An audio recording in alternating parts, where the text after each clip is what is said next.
Hello friends आज के अपने इस वीडियो में हम आईटीआई के रसायन शास्त्र का सबसे पहला चैप्टर पढ़ेंगे और सबसे पहला चैप्टर है उसका पदार्थ की प्रकृति।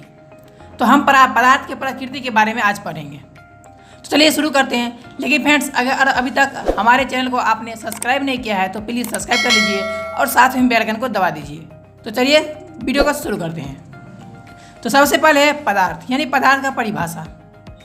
तो इसका परिभाषा है दैनिक जीवन में काम आने वाली वैसी सभी वस्तुएं जो स्थान घेरती हो, जिसमें द्रव्यमान हो तथा प्रतिरोध दर्शाती हो, पदार्थ कहलाते हैं।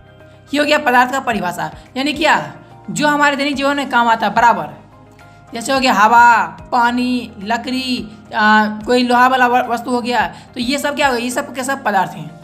और उनमें क्या होता है, उनमें द्रव्यमान भी होता है, वो स्थान भी घेरती है और वो प्रतिरोध भी दर्शाती है। वो पदार्थ होते हैं। आगे है पदार्थों का वर्गीकरण। यानी पदार्थ को कितने वर्ग में विभाजित किया गया है। यानी कि पदार्थ को जितने जैसे पदार्थ को दो भाग बांटा गया है, फिर उसको भाग में बांटा गया है। तो इस तरह से पदार्थ के कितने वर्गीकरण हैं उसके बारे में बात कर रहे हैं। तो चलिए इसका सिर्फ वर्गीकरण नहीं बल्कि इसका पूरा चार्ट देखते हैं कि आखिर उसके वर्गीकरण का भी जो पदार्थ से दो बना है, फिर उसके बाद उसको क्या किस में विभाजित किया गया है, ये सब के बारे में हम एक चार्ट में देखते हैं। चलिए चार्ट की तरफ। सबसे पहले है पदार्थ, और पदार्थ को बांटा गया है दो भाग में, भौतिक वर्गीकरण, रासायनिक वर्गीकरण।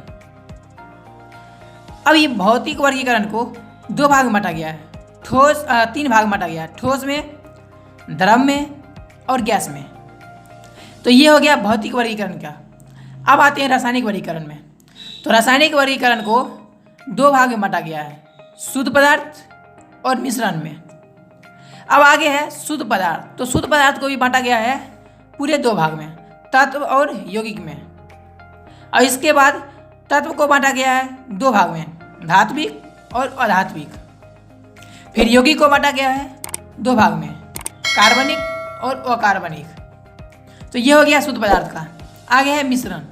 तो मिश्रण को बांटा गया है दो भाग में, समांग मिश्रण और विषमांग मिश्रण। तो आज के अपने इस पूरे चैप्टर में यानी कि पदार्थ की प्रकृति जो चैप्टर है, इसमें हम पूरे इसी चीज़ के बारे में पढ़ेंगे। यानी पदार्थ के बारे में भौतिक वर्गीकरण, रासायनिक वर्गीकरण, ठोस, द्रव, गैस, शुद्ध पदार्थ, मिश्रण, तत्व, यौगिक, समांग मिश्रण, विषमांग मिश्रण, धात्विक, अधात्विक, कार्बनिक और अकार्बनिक के बारे में हम पदार्थ की प्रकृति में पढ़ेंगे। चलिए अब आगे चलते हैं।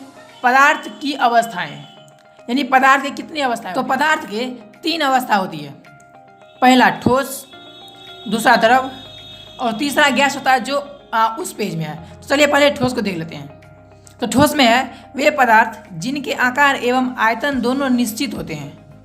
यानी क्या, जिसका आकार यानी जिसका कोई आकार फिक्स होगा और आयतन भी फिक्स होगा। यानी कि कोई यदि आकृति का है, जैसे लंबा है तो लंबाई रहेगा, या फिर किसी भी आकृति में जो उसका आकृति है वो बिल्कुल फिक्स रहेगा, तो वो हो गया ठोस और उसका आयतन भी फिक्स होगा। जैसे में हो गया लोहा, लकड़ी, कलम। तो ये सब क्या हो गया, ये सब हो गया ठोस। आगे चलते हैं द्रव की तरफ। तो द्रव में है वे सभी पदार्थ जिनके आकार परिवर्तनशील और आयतन निश्चित होते हैं। यानी क्या, उनका आकार बदलता रहता है। जैसे हो गया पानी का आकार बदलता है, अब उसका आयतन निश्चित होता है। आयतन मतलब क्या होता है कि जिस बर्तन में हम रखेंगे वो, यदि एक बर्तन में जितना आयतन का जगह वो छेकेगा तो उसको किसी भी बर्तन में रखेंगे तो उतना ही जगह छेकेगा। तो हो गया आयतन।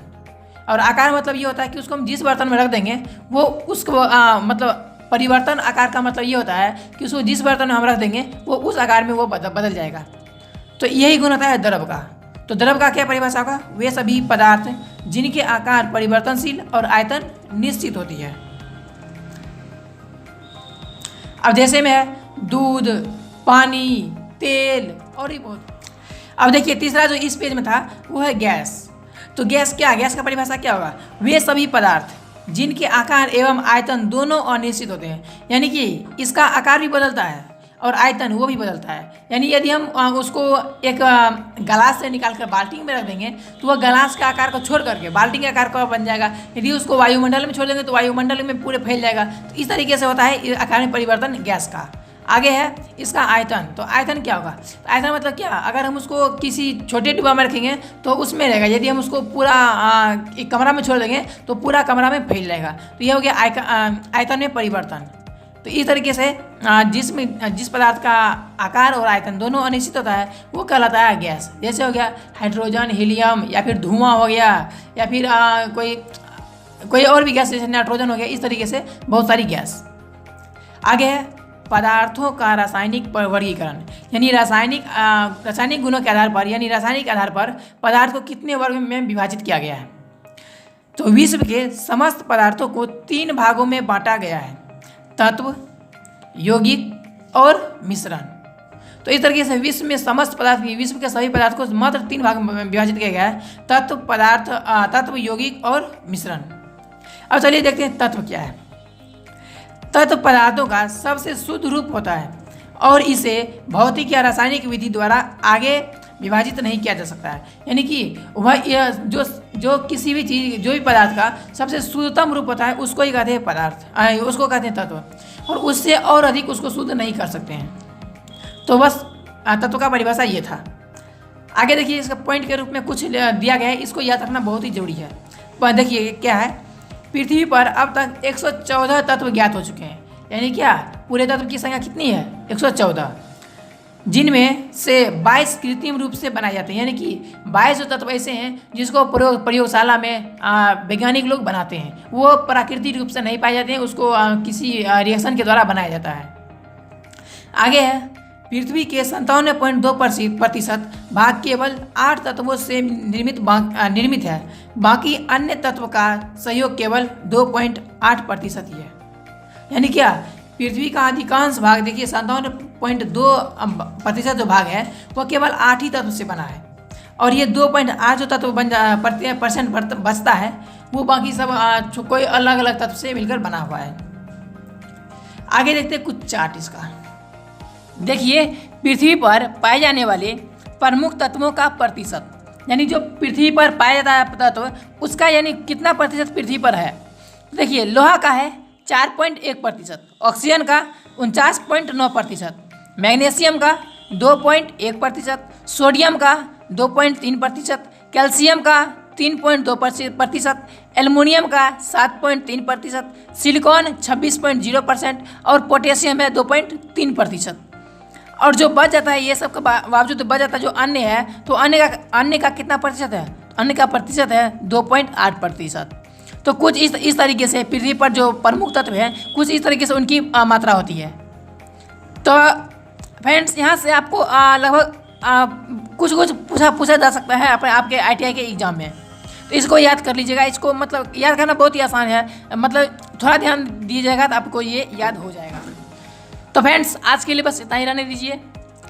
आगे के वीडियो में हम पढ़ेंगे, यानी जो वीडियो आने वाला है उसमें हम पढ़ेंगे तत्वों के प्रकार के बारे में, यौगिक के बारे में, यौगिक के गुण के बारे में, मिश्रण के गुण और उसके प्रकार के बारे में पढ़ेंगे। फ्रेंड्स अगर आपको ये वीडियो अच्छा लगा होगा वीडियो को लाइक कीजिए और चैनल को सब्सक्राइब कीजिए।